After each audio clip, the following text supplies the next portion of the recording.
கிட்ஸுக்கு ஸ்கூல்லாம் முடிஞ்சு சம்மர் ஹாலிடேஸ் விட்டால் கொஞ்சமாச்சு யூஸ் ஆகிற மாதிரி அசைன்மெண்ட்டாக அந்த பசங்களுக்கு கொடுங்க.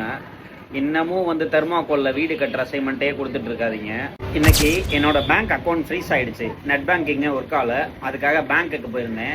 பேங்க்குக்கு போனாலே கண்டிப்பாக வயசானவங்க, எழுத படிக்க தெரியாதவங்க ஏதாவது ஃபார்ம் ஃபில்அப் பண்ணி கொடுங்க அப்படின்னு நம்மகிட்ட கேட்பாங்க. சில பேங்க்கில் அதுக்குன்னு தனியாக ஆள் இருப்பாங்க, சில பேங்க்கில் ஆள் இருக்க மாட்டாங்க.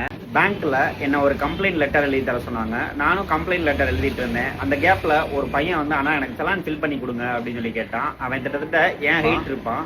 என்கிட்ட செலான் கேட்டோன்னா நானே யாருக்குடா தம்பி அப்படின்னு சொல்லி கேட்டேன். எனக்கு தானா அப்படின்னா. என்னடா உனக்கு ஒரு செலான் கூட ஃபில் பண்ண தெரியாதா, என்னடா படிச்சிருக்கு அப்படின்னு கேட்டேன். 12th முடிச்சிருக்கேன் அப்படின்னு சொன்னா. எனக்கே ஷாக் ஆகிடுச்சு.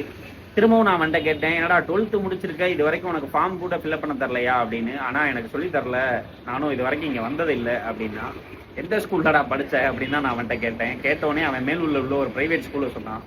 எனக்கே ஆச்சரியமாயிடுச்சு. என்னடா ப்ரைவேட் ஸ்கூலில் படித்து இது கூட உனக்கு சொல்லி தரல இவ்வளோ காசு கட்டி அப்படின்னு சொல்லிட்டு. அந்த பையனுக்கு நான் ஃபார்ம் ஃபில் பண்ணி கொடுக்கல. அந்த பையனுக்கு எப்படி ஃபில் பண்ணணும் அப்படின்னு சொல்லி கொடுத்து அவனை ஃபில் பண்ண வச்சு அவனும் காசை வாங்கிட்டு கொடுத்து கிளம்பியும் போயிட்டான்.